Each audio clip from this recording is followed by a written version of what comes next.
آج کی یہ ہماری محفل مرکزی ہفتہ واری اجتماع ہے اور آج کا عنوان امیجز کے ذریعے سے، اعلانات کے ذریعے سے آپ کے کانوں تک اور نگاہ تک پہنچ چکا ہے۔ یزید احادیث اور تاریخ کے آئینے میں، یہ عنوان پر گفتگو کرنے کا ارادہ شروع ماہ محرم سے ہی تھا، اس لیے کہ بقرعید کے مہینے کے اینڈ پر جس طرح سے لوگوں کی عادت ہے کہ جب ماہ محرم شریف آنے لگتا ہے تو سوشل میڈیا کی دنیا، چونکہ اس کے بڑے فوائد ہیں تو کچھ نقصانات بھی ہیں، تو دو طبقے کے لوگ اس پر بہت ایکٹیو ہو جاتے ہیں۔ کچھ لوگ یزید کی حمایت میں، کچھ لوگ اہل بیت اطہار پر جو روایتیں پڑھی جاتی ہے اس پر،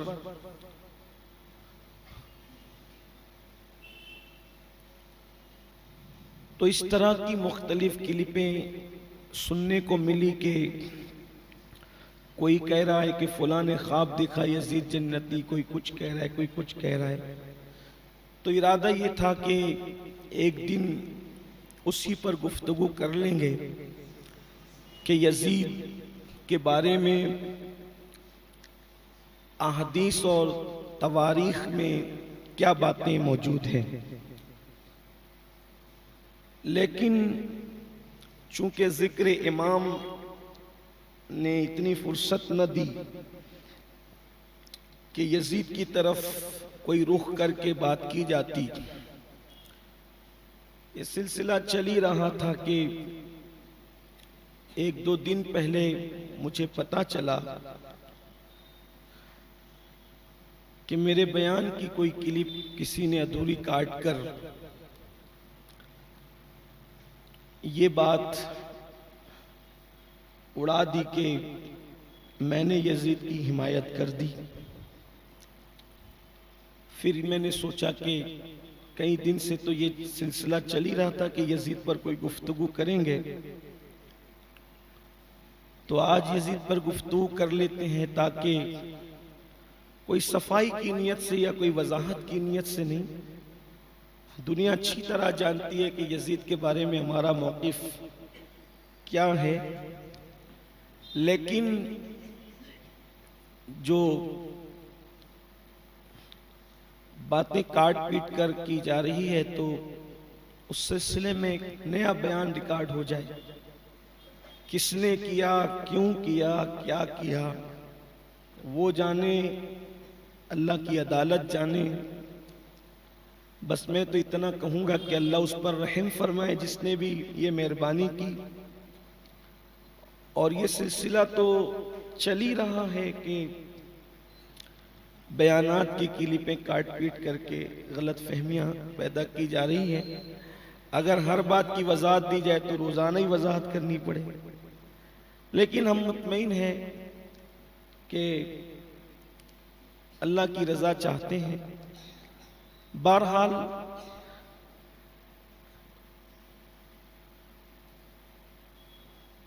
ایک طنزیہ جملہ کہا گیا اور اس کے بعد ناکامی قسمت کی چھوٹی سی کہانی تھی۔ تم نے تو اسے بیدم افسانہ بنا ڈالا۔ موقع مل گیا مجھے کہ میں جو عنوان کئی دن سے رکتا چلا رہا تھا اس پر گفتگو کروں، یزید کا کیا قصور۔ تو آج میں اسی پہ گفتگو کرتا ہوں کہ یزید کا کیا قصور ہے، اور آپ کو بتاتا ہوں کہ یزید کا کیا قصور، تاکہ ہر دونوں عنوان کور ہو جائے۔ جو بدعقیدہ لوگ بے جا یزید کی حمایت کر رہے ہیں ان کو بھی جواب مل جائے، اور جو لوگ یہ چاہتے ہیں کہ غلط فہمیاں پیدا ہو اور یزید کے متعلق لوگ ہم سے پوچھ رہے ہیں کہ یزید کے بارے میں آپ کیا کہتے ہیں۔ میرے تو 2 گھنٹے کے بیانات موجود ہے کہ میں یزید کے بارے میں کیا کہتا ہوں، لیکن ہمارا اہل سنت کا جو عقیدہ ہے وہ یہ ہے کہ جیسے ہم لوگ اہل بیت کی سچی محبت کو ایمان کا حصہ سمجھتے ہیں، جیسے ہم اہل بیت کی محبت کو ایمان کا حصہ سمجھتے ہیں، ایسے ہی اہل بیت کے دشمنوں سے دشمنی کرنے کو بھی ہم ایمان کا حصہ سمجھتے ہیں۔ کیونکہ حضرت مجدد الفسانی کا قول ہے تولا بے تبرہ نیست ممکن، کہ محبت نفرت کے بغیر ممکن نہیں ہے۔ تو جب یار سے محبت ہوگی تو اس کے دشمن سے تو دشمنی ہوگی۔ لوگ ہم سے کہتے ہیں تم نفرتوں کی بات کیوں کرتے ہو، ہم تو اسی لیے کہتے ہیں کہ محبوب سے جتنا عشق ہوتا ہے تو محبوب کے دشمنوں سے بھی اتنی ہی دشمنی ہوتی ہے۔ تو ہم جس طریقے سے اہل بیت سے بالکل دل کی گہرائیوں کے ساتھ، خون کے قطروں کے ساتھ اور جسم کے روئے کے ساتھ محبت اور عشق کرتے ہیں، اور بغیر کسی شرط کے، بغیر کسی قید کے ہم اہل بیت کے بے دام غلام ہیں، اسی طریقے سے صرف یزید نہیں بلکہ جو اہل بیت کا دشمن ہے ہم اس سے اسی طرح سختی کے ساتھ نفرت کرتے ہیں، بیزاری کا اظہار کرتے ہیں۔ اہل بیت پاک سے گستاخیاں بے باکیاں، اہل بیت پاک سے گستاخیاں بے باکیاں، لعنت اللہ علیکم دشمنان اہل بیت۔ یہ ہمارا موقف ہے، اور اس کے سوا کیا ہے؟ اب میں آج کی گفتگو میں آج آپ کو بتاؤں گا کہ یزید کا قصور کیا ہے۔ کچھ لوگ بے جا یزید کی حمایت کرتے، ہماری طرف سے تو کبھی حمایت ہوئی نہیں، لیکن بہرحال کٹی پٹی طبیعت کے لوگ کٹی پٹی کلپیں چلا رہے ہیں، ان کو چلانے دیں، ان کی اپنی طبیعت ہے، اور وہ کیوں کر رہے ہیں وہ جانتے ہیں، اللہ کی عدالت میں انہیں کھڑے ہونا ہے۔ لیکن مجھے جو بتانا ہے کہ احادیث اور تواریخ میں یزید کا تذکرہ کس اعتبار سے ہے۔ اللہ کے رسول صلی اللہ علیہ وآلہ وسلم ارشاد فرماتے ہیں، اب یزید کا قصور کیا ہے وہ سن لیں، یزید کا کیا قصور، تو یزید کا قصور سن لیں۔ یزید کے بارے میں اللہ کے رسول علیہ السلام نے فرمایا کہ میری امت حق اور اعتدال پر رہے گی، سب سے پہلے میری امت میں جو میری سنت کو تبدیل کرے گا، بدلے گا، وہ بنو امیہ کا ایک فرد ہوگا، اس کا نام یزید ہوگا۔ اللہ کے رسول غیب دا نبی صلی اللہ علیہ وآلہ وسلم نے یزید کا نام لے کر کے فرمایا کہ میری امت کا ایک فرد ہے جس کا نام یزید ہے، وہ سب سے پہلے میری سنت کو تبدیل کرے گا، میری سنت کو بدلے گا۔ یزید کا قصور یہ ہے کہ امت محمدیہ میں سب سے پہلے اس نے مصطفیٰ جان رحمت صلی اللہ علیہ وآلہ وسلم کی سنت کو بدلنے کی ناپاک کوشش کی۔ اس کے بعد یزید وہ بدترین اور پلید انسان ہے کہ یزید کی جتنی گندگی بیان کی جائے، یزید کی جتنی اس سے نفرت کی جائے اتنی تھوڑی ہے، اتنی کم ہے۔ یزید کیا، یزید کا کیریکٹر کیا، اس کا کردار کیا؟ حضرت سیدنا سید محمود آلوسی رحمت اللہ علیہ اپنی کتاب روح المعانی کے اندر یزید کے کچھ اشعار نقل کرتے ہیں، اور جس سے اس کے عقیدے کا، جس سے اس کے نظریے کا پتہ چلتا ہے کوئی بھی بندہ جو صحیح الفطرت ہو، صحیح الدماغ ہو، وہ کبھی یزید کی حمایت کر ہی نہیں سکتا۔ چہ جائے کہ جس کی گھٹی میں اہل بیت کی محبت پلائی گئی ہو، وہ یزید کی حمایت کیا کرتا ہے؟ ہم تو یہ کہتے ہیں کہ کوئی حلالی یزید کی کبھی حمایت کر ہی نہیں سکتا۔ اس کے کردار کو، اس کے کیریکٹر کو جان کر کوئی یزید کی حمایت نہیں کر سکتا۔ ہمیں تو نام یزید سے بھی نفرت ہے، ہمیں تو نام یزید سے بھی نفرت ہے۔ تو امام سید محمود آلوسی رحمت اللہ علیہ اپنی شورِ آفاق تفسیر روح المعانی کے اندر اس کے اشعار نقل کرتے ہیں، اس نے جب امام علی مقام اور اہل بیت اطہار کے کٹے ہوئے سروں کو جب نیزوں پر دیکھا تو اس نے جو اشعار پڑھے وہ یہ تھے جس کو امام آلوسی نے نقل کیا ہے کہ اگر آج میرے اجداد یہ منظر دیکھتے تو وہ خوش ہوتے کہ میرے اجداد کو بدر میں جو قتل کیا گیا تھا آج میں نے آل محمد سے اس کا بدلہ لے لیا ہے. یعنی کہ وہ اس کے جو کافر اجداد تھے جن کو صحابہ کرام نے رسول اللہ صلی اللہ علیہ وآلہ وسلم اور اللہ تبارک و تعالیٰ کے حکم سے قتل کیا تھا اور ان کو جہنم رسید کیا تھا، وہ ان کے بدلے کی بات کر رہا ہے. حالانکہ وہ یہ بات کہہ رہا ہے کہ میں نے بدلہ لے لیا. اور قتل کس نے کیا تھا یہ خاص بات. چونکہ ہمارے بعض علماء نے یہ بات لکھی، کیا لکھی کہ بدر میں جو 70 لوگ قتل ہوئے تھے 70 میں سے اکیلے 35 کو مولا علی نے قتل کیا تھا. تو یہ جو زخم تھا، یہ جو درد تھا، یہ جو تکلیف تھی، وہ تکلیف جو دل میں پروان چڑھ رہی تھی، اس تکلیف نے یہ بات کہلوائی کہ بدر کا بدلہ ہم نے لے لیا. ظاہر سی بات ہے جس نے قتل کیا تھا اس کی اولاد سے اس نے بدلہ لیا. حالانکہ مولا کائنات کی جو ذوالفقار چلی تھی وہ اپنی ذات اور اپنے نفس کے لیے نہیں چلی تھی، وہ تو خداوند قدوس کی رضا کے لیے چلی تھی. اور وہ کافروں پہ چلی تھی، مشرکوں پہ چلی تھی، خدا کے دشمنوں پہ چلی تھی، اللہ و رسول کے حکم سے چلی تھی. لیکن وہ بدبخت یزید پلید کہتا ہے کہ میں نے بدر کا بدلہ لے لیا. اور اس کے بعد امام آلوسی جو ہے اس کو نقل کرتے ہیں. حیرت کی بات یہ ہے کہ غیر مقلدین کے بہت بڑے پیشوا علامہ وحید الزماں جن کو لوگ کہتے ہیں، انہوں نے بھی اپنی کتاب کے اندر اس کو نقل کیا ہے.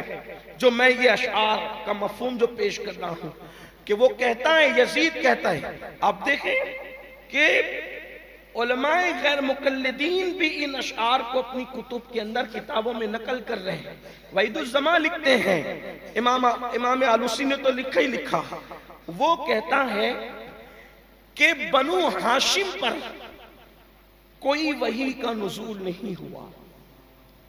اب ظاہر سی بات ہے وحی کا نزول تو مصطفیٰ جان رحمت صلی اللہ علیہ وآلہ وسلم پہ ہوا، تو اس نے نام لینے کی بجائے بنو ہاشم کا، چونکہ حضور علیہ السلام کا تعلق خود بنو ہاشم سے تھا. ہدیۃ المہدی سے میں یہ آپ کے سامنے پیش کرتا ہوں. وحید الزماں کا جو حوالہ ہے، تاکہ اس طرف کے بھی کچھ لوگ نیوٹرل بننے کے چکر میں جو ہے وہ باتیں کرتے ہیں، تو میں ان لوگوں کی بھی توجہ چاہتا ہوں کہ کچھ لوگ کہہ رہے ہیں کہ ہم نے خواب میں دیکھا یزید کو جنت میں. اپنے باپ کو خواب میں نہیں دیکھا جنت میں، یزید کو خواب میں دیکھا جنت. حیرت کی بات یہ ہے، بڑی حیرت ہوتی ہے لوگوں پر، افسوس بھی ہوتا ہے. تو اس نے کہا، یزید نے کیا کہا. امام آلوسی کا اپنا حوالہ اہل سنت کا اور ہدیۃ المہدی کا جو ہے وہ آپ کے سامنے میں جو حوالہ پڑھ رہا ہوں کہ بنو ہاشم پر کوئی وحی کا نزول نہیں ہوا، کوئی وحی نازل نہیں ہوئی، بلکہ انہوں نے حکومت اور سلطنت کے لیے وحی کا ڈھونگ رچایا. میں مفہوم پیش کر رہا ہوں اس کا، آپ غور فرمائیں. یہ دو اشعار، ایک تو یہ کہ میں نے بدر کا بدلہ لے لیا، اس کا مطلب اس کے دل میں دشمنی اہل بیت کی کتنی تھی.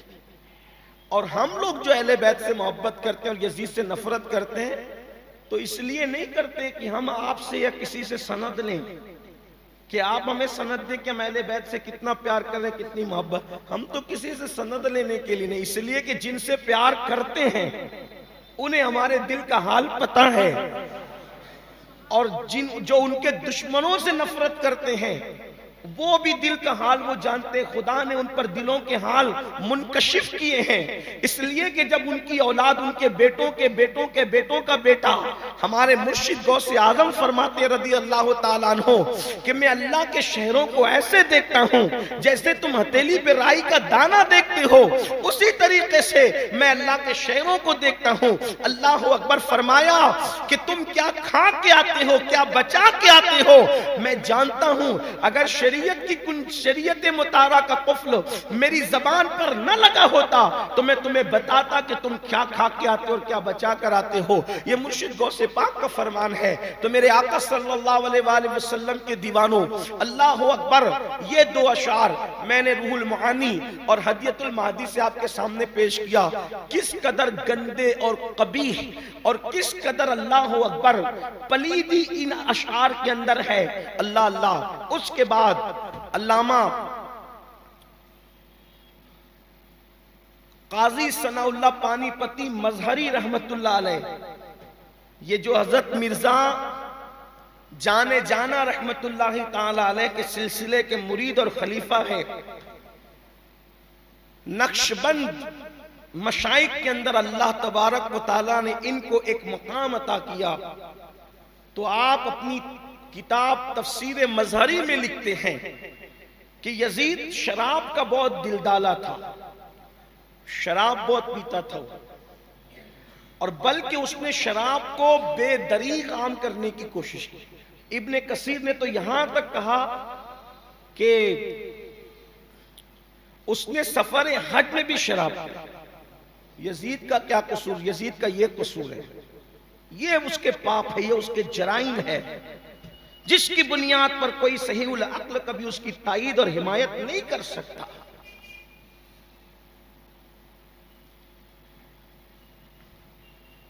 اس نے سفر حج میں بھی شراب پیا، اور پھر اس نے شراب کو عام کرنے کی کوشش کی۔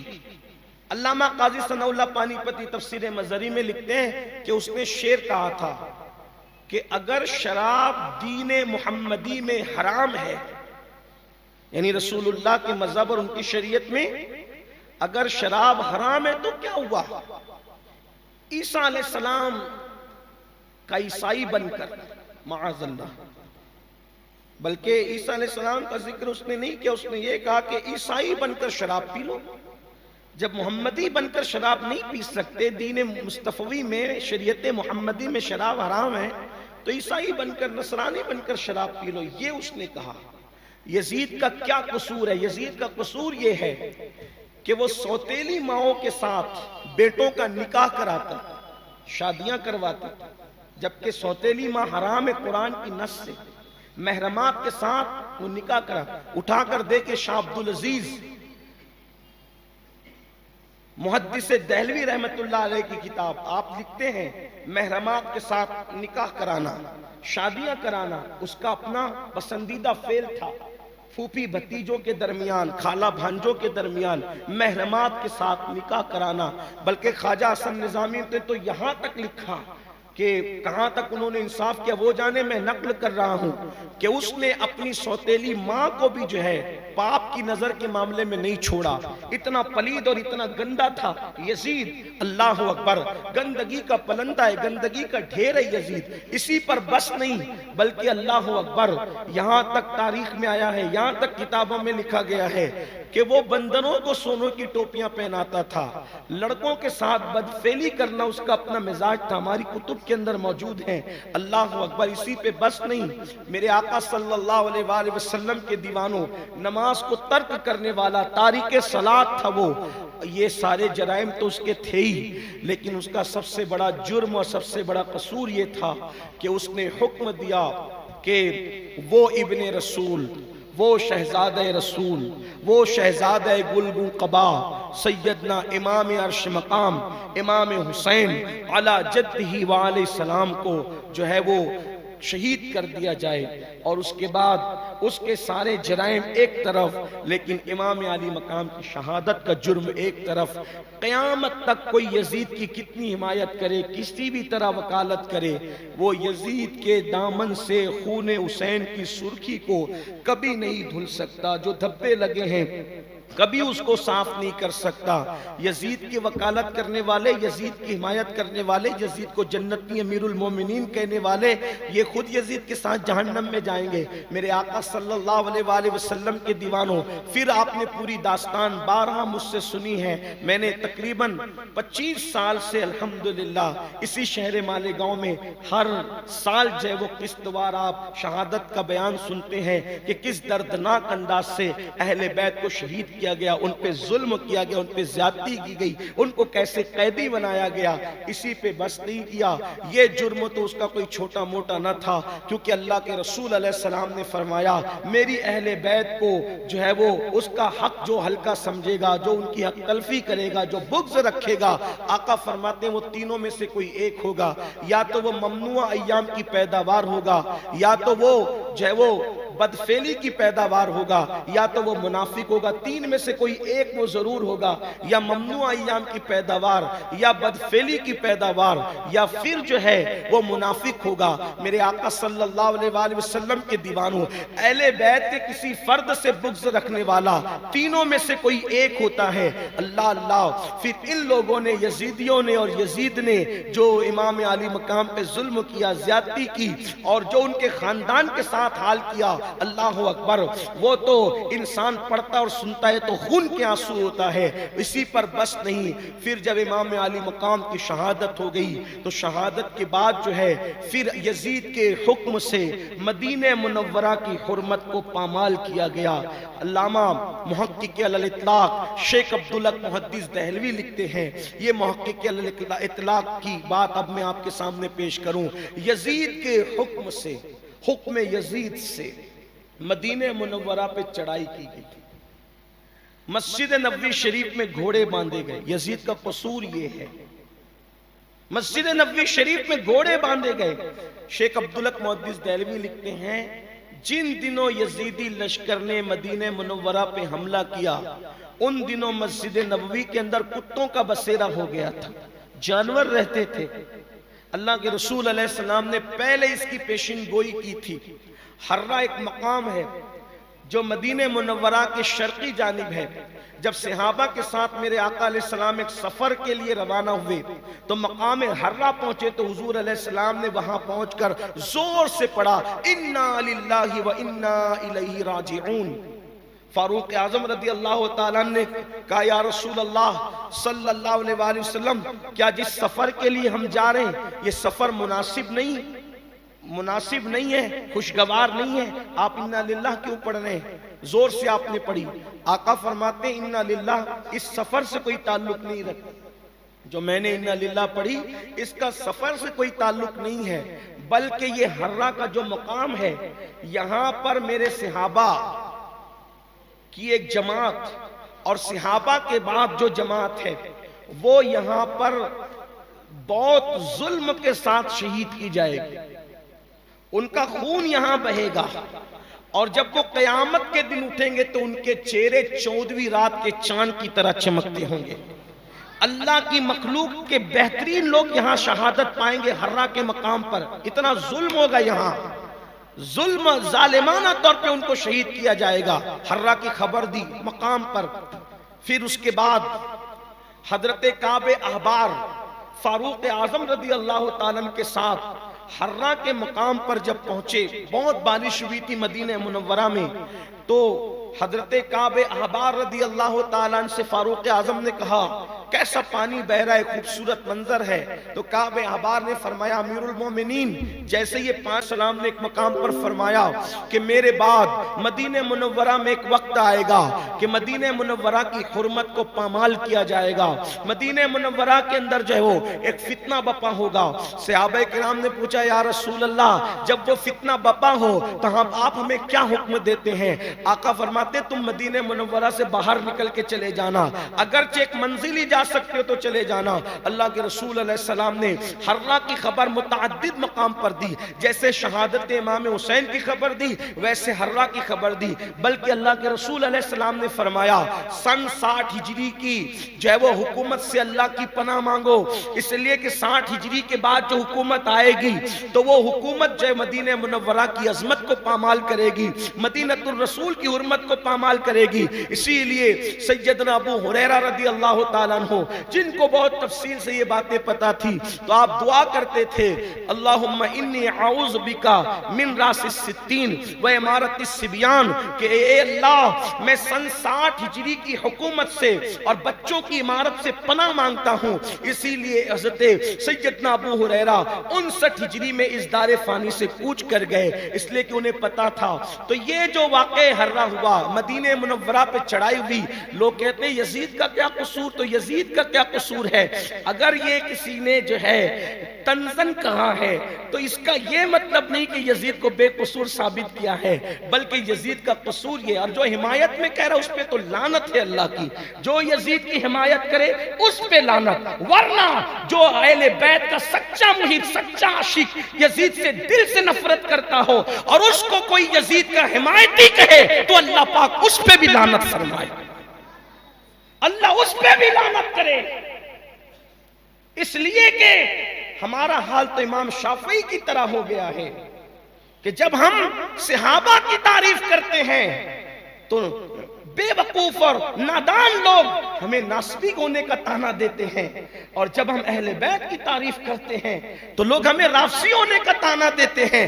لیکن واللہ جب تک اس جسم میں جان ہے نہ ہم صحابہ کی تعریف چھوڑیں گے نہ ہم اہل بیت کی تعریف چھوڑیں گے۔ جس کی زبان اور قلم میں جتنی طاقت ہے وہ صرف کر دے، ہمیں ناسبی کہتے کہتے لوگوں کی زبانیں کھنچ جائے، رافضی کہتے کہتے لوگوں کی زبانیں کھنچ جائے، نہ ہم صحابہ کا دامن چھوڑ سکتے ہیں نہ ہم اہل بیت کا دامن چھوڑ سکتے ہیں۔ رہی بات ناسبی کون ہے رافضی کون ہے، یہ فیصلے انشاءاللہ قیامت کے دن ہوں گے، میدان محشر میں یہ فیصلے ہوں گے۔ اللہ تبارک و تعالی میدان محشر میں فیصلہ فرمائے گا۔ ہر ایک بات میں کہتے ہو تم کہ تو کیا ہے، تم ہی کہو کہ یہ انداز گفتگو کیا ہے۔ چارہ گری بیماری یہ دل کی رسم شہر حسن نہیں، چارہ گری بیماری یہ دل کی رسم شہر حسن نہیں، ورنہ دلبر ناداں بھی اس درد کا چارہ جانے ہیں۔ پتا پتا بوٹا بوٹا حال ہمارا جانے ہیں، جانے نہ جانے گل ہی نہ جانے باغ تو سارا جانے ہیں۔ سب کو پتا ہے کون کیا ہے، ہاں، لیکن بس درد اتنا، ہمیں ڈرایا گیا اہل بیت کی تعریف نہ کرو، ہم کہا مریں گے لیکن کریں گے، اور اب ڈرایا جا رہا ہے صحابہ کی تعریف نہ کرو، ہم کہہ رہے ہیں مریں گے مگر کریں گے، اس لیے کہ ہم نے آپ کے ٹکڑوں پہ نہیں پڑھنا، ہم صحابہ کا بھی وہی طرح سے ان ذکر کریں گے جیسے ہم اہل بیت کا کرتے ہیں، جیسے صحابہ کا کرتے ہیں ویسے اہل بیت کا۔ کوئی ناراض ہوتا ہے تو ہوتا رہے، ہم کسی کے کہنے پر نہ ادھر چھوڑ سکتے ہیں نہ ادھر چھوڑ سکتے، کیونکہ ہمارا مسلک گھال میل نہیں ہے، ہمارا مسلک تو صاف اور سیدھا ہے، اہل سنت کا ہے بیڑا پار، اصحاب حضور نجم ہے اور ناؤ ہے اطرت رسول اللہ، جس کو جو کرنا ہے کرے، اللہ تبارک و تعالیٰ سب کی حالات جانتا ہے، واقف ہے، وہ سب کچھ جانتا ہے۔ لیکن مجھے کوئی اس پر دکھ بھی نہیں ہوتا، اس لیے کہ جس انٹرنیٹ کی دنیا، سوشل میڈیا کی دنیا، گھر میں بیٹھ کے آدمی آج کچھ بھی کر لیتا ہے، ہمیں اس پر کوئی رنجیدہ نہیں ہونا، اللہ ان سب کو ہدایت نصیب فرمائے۔ تو عرض یہ کر رہا تھا یزید کا کیا قصور ہے، اب سنیے اس کا قصور، کہیں قصور بتائے پھر سنیے۔ مدینہ منورہ پہ چڑھائی کروائی تھی، اس کا نام تھا جس کو بھیجا مسلم بن عقبہ، اب ہم اس کو مسلم کیا، ہم تو اس کو مسلم بھی نہیں کہتے، ہم اس کو مصرف کہتے ہیں۔ اس کو بھیجا اور کہا کہ اگر تو مر جائے، قتل ہو جائے تو تیری جگہ فلاں کو مقرر کرنا، اور پھر مسجد نبوی شریف میں گھوڑے باندھنے کا ذکر آپ نے سنا، جانوروں کا ذکر سنا، 700 حفاظ کرام کو شہید کیا گیا، کم و بیش 1000 صحابہ کو شہید کیا گیا۔ شیخ عبدالحق محدث دہلوی لکھتے ہیں یزید کے حکم سے 3 دن تک اور 3 رات تک مدینہ منورہ کی لڑکیوں کو، عورتوں کو یزیدی لشکر نے اپنے اوپر حلال کر لیا، یعنی ان کے ساتھ زنا بالجبر کیا۔ یہ یزید کا قصور ہے، یہ اس کا کردار ہے، اس کا کیریکٹر ہے، یہ ہے یزید کا کردار۔ اور یہ بات میں مورخین کے حوالے سے ابھی اس لیے نہیں کر رہا ہوں کیونکہ کچھ لوگ کہتے ہیں کہ مورخوں نے یزید کو برا کہا، احادیث میں کوئی تذکرہ نہیں۔ میں تو حدیثیں بھی آپ کے سامنے پیش کی، مفسرین کے اقوال پیش کی، مجددین کے اقوال پیش کی، اور اب محقق علی الاطلاق جس کی شخصیت پر ہندوستان کے تمام مکاتب فکر متفق ہیں، وہ محقق علی الاطلاق لکھ رہے ہیں کہ یزید کے حکم سے 3 شبانہ روز تک، یعنی 3 دن اور 3 رات تک مدینہ منورہ کی عورتوں کو ان لوگوں نے حلال کر لیا، زنا بالجبر کیا۔ اور تذکرۃ الخواص کے اندر یہ بات لکھی ہوئی ہے کہ جب ان دوشیزاؤں کے ساتھ، کواری لڑکیوں کے ساتھ یزیدی لشکر نے مدینہ منورہ میں زنا بالجبر کیا تو 1000 غیر حلالی بچے پیدا ہوئے۔ میں نے حوالہ بھی پڑھ دیا آپ کے سامنے تذکرۃ الخواص کا، 1000 غیر حلالی بچے، مجہول النسب، زنا سے پیدا ہوئے۔ آپ مجھے بتائیں کہاں مدینہ منورہ کا یہ ادب کہ لوگ وہاں آواز بلند کرنے سے بھی ڈرتے، کہاں مدینہ طیبہ کا یہ ادب کہ ہمارے عقیدے میں ہوائیں بھی وہاں ادب سے چلتی ہیں۔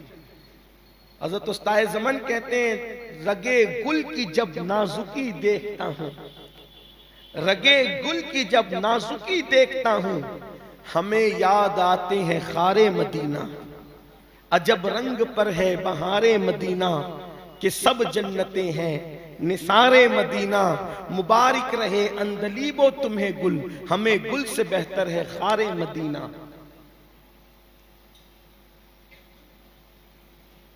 جہاں پر بایزید اور جنید جیسے لوگ اپنی سانسوں کو روک کر جائیں، ادب کا ہیست زیر آسماں، از عرش نازک تر، نفس گم کردہ می آیت جنید و بایزید ای جان۔ حضرت بایزید بستامی اور سیدنا جنید بغدادی سید الطائفہ جیسے لوگ سانسوں کو روک کر جہاں جائیں، پہنچ سے اس شاقان رسول جہاں احترام رسول کی بنیاد پر مدینہ منورہ میں سواری پر نہ بیٹھیں۔ سیدنا امام مالک امام دار الہجرہ جب تک مدینہ منورہ میں رہے، مصطفیٰ جان رحمت کے احترام میں آپ کبھی سواری پر نہیں بیٹھے۔ آپ کو جب بھی استنجا کی حاجت ہوتی تو آپ مدینہ منورہ کی حدوں سے باہر تشریف لے جاتے، وہاں حاجت پوری فرماتے اور پھر مدینہ منورہ میں تشریف لاتے۔ یہ ادب کی ادب کرنے والوں نے، لیکن یزید نے کیا کیا؟ یزید کے حکم سے، یزید کا قصور یہ ہے، یزید کا جرم یہ ہے کہ اس کے حکم سے مدینہ منورہ کی حرمت کو پامال کیا گیا۔ اسی پر بس نہیں، حضرت سیدنا ابو سعید خدری رضی اللہ تعالیٰ عنہ، ان کے چہرے کی داڑھی جب تابعین نے نہیں دیکھا، ان کے چہرے پہ داڑھی نہیں دیکھا تو پوچھا اے صحابی رسول ابو سعید خدری کیا بات ہے، آپ کے چہرے پہ داڑھی نہیں؟ تو فرمایا کہ جب یزید کے حکم سے مدینہ منورہ پر حملہ کیا گیا تو وہ میرے گھر میں گھس آئے اور انہوں نے میری داڑھی نوچ لی، اس کا طریقہ یہ آپ نے بتایا، تفصیل بتائی کہ پہلے گھر میں گھسے، میرے گھر کا سارا ساز و سامان لوٹ کر لے گئے، کیونکہ اکثر لوگ مدینہ منورہ چھوڑ کر چلے گئے تھے، اکثر لوگ مدینہ منورہ سے دور چلے گئے تھے، لیکن حضرت ابو سعید خدری مدینے میں تھے تو آپ کا ساز و سامان گھر کا سب لے گئے، پھر آئے واپس، اور اتنے آئے کہ ایک ایک آدمی حضرت ابو سعید خدری کا ایک بال توڑتا، ایک ایک بال توڑ توڑ کر کے آپ کے داڑھی کے سارے بال توڑ۔ آپ مسجد نبوی شریف میں نماز کے لیے گئے تو آپ کے چہرے پہ تماچے مار کر کے آپ کو واپس کر دیا گیا۔ 3 دن تک مسجد نبوی شریف میں نہ اذان ہوئی نہ نماز ہوئی۔ یہ یزید کا قصور ہے، یہ یزید کا جرم ہے، امت محمدیہ کبھی اس کی تائید نہیں کر سکتی، جس کو اللہ نے عقل دیے کبھی اس کی حمایت نہیں کر سکتی۔ اس کے بعد جب وہ مدینہ منورہ کو لوٹ چکے، صحابہ کو 1000 صحابہ اور کثیر تابعین کو شہید کر چکے، تو پھر ان لوگوں نے رخ کیا مکہ المکرمہ کی طرف۔ اس وقت مصرف، جس کو مسلم لکھا گیا ہے کتابوں میں، مصرف ابن عقبہ راستے میں مر گیا۔ مکہ المکرمہ میں لوگوں نے جب مدینہ منورہ پہ حملہ ہوا تو مکہ المکرمہ کے اندر لوگوں نے جا کر کے پناہ لی وہاں پر کہ یہ اللہ کا حرم ہے، وَمَن دَخَلَهُ كَانَ آمِنًا، جو اس میں داخل ہو گیا وہ امن میں آ گیا، یہ سوچ کر کہ یہاں رہیں گے تو امن میں رہیں گے۔ یزید بدبخت نے وہاں بھی بھیجا کہ جاؤ، اور جانے کے بعد جو ہے وہاں حملہ کرو۔ چاروں طرف سے اللہ کے حرم کو گھیر لیا گیا، اور گھیرنے کے بعد جو ہے وہ منجنیق جو ہے جبل ابو قبیس پہ نصب کی۔ منجنیق سمجھتے ہیں جس سے پتھر پھینکے جائے، تو یزید کے حکم سے کعبۃ اللہ شریف پر پتھر پھینکے گئے۔ جب پتھر پھینکے گئے متاع پتھروں سے بھر گئے، کئی لوگ وہاں بھی شہید ہوئے، اور غلاف کعبہ جل گیا، کعبۃ اللہ کی چھت جل گئی۔ یہ ہوا، لیکن جب عین کعبۃ اللہ پہ سنگ باری ہو رہی تھی، اسی وقت قدرت کا قہر جو ہے وہ یزید پلید پر اس طرح نازل ہوا کہ وہ عبرتناک موت مر گیا۔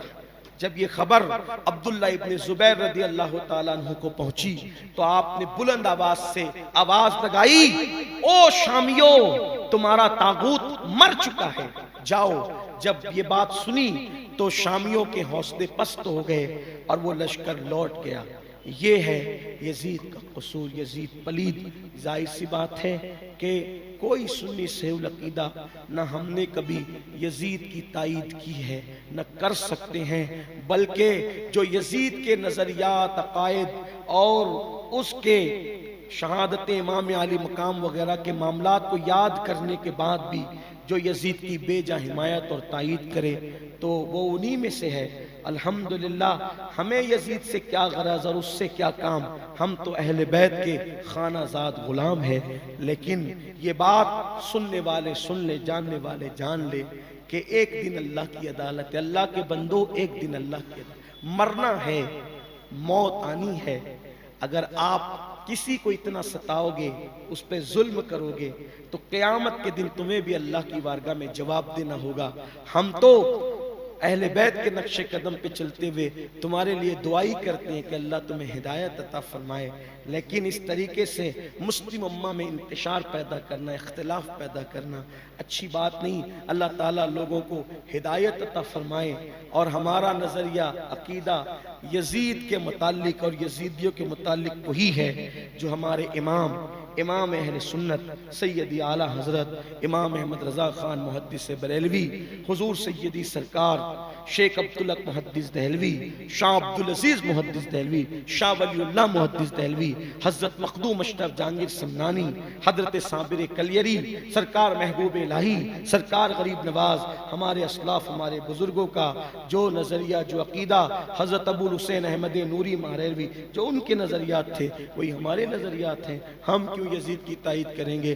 بلکہ ہمارے مخدوم سیدی مخدوم اشرف جہانگیر سمنانی نے تو یزید پر لعنت فسقی کے اعتبار سے پورا رسالہ تصنیف فرمایا اور آپ نے دلائل دیے کہ جب آپ یزید پر لعنت فسقی کرتے، فسقی لعنت جب آپ کرتے تھے تو کچھ لوگوں نے کہا آپ یزید پہ لعنت کرتے ہیں، وہ فرمایا کیا تو نے قرآن کی آیت نہیں پڑھی ان الذین یؤذون اللہ ورسولہ لعنہم اللہ فی الدنیا والآخرہ، کہ جو اللہ اس کے رسول کو اذیت پہنچاتے ہیں ان پہ دنیا میں بھی لعنت ہے، ان پر آخرت میں بھی لعنت ہے۔ تو آپ نے یزید پر لعنت فسقی کے حوالے سے جو ہے وہ کثیر دلائل پیش فرمائے، جس کو دیکھنا ہے وہ سیدی مخدوم اشرف جہانگیر سمنانی رضی اللہ تبارک و تعالی عنہ کے ملفوظات کو اور آپ کی کتب کا مطالعہ کرے، آپ کو پتہ چل جائے گا۔ ہم ذمہ دار ہیں آپ کو بتانے کے کہ مخدوم صاحب نے، ہمارے مخدوم نے، مخدوم اشرف جہانگیر سمنانی ہمارے مرشد نے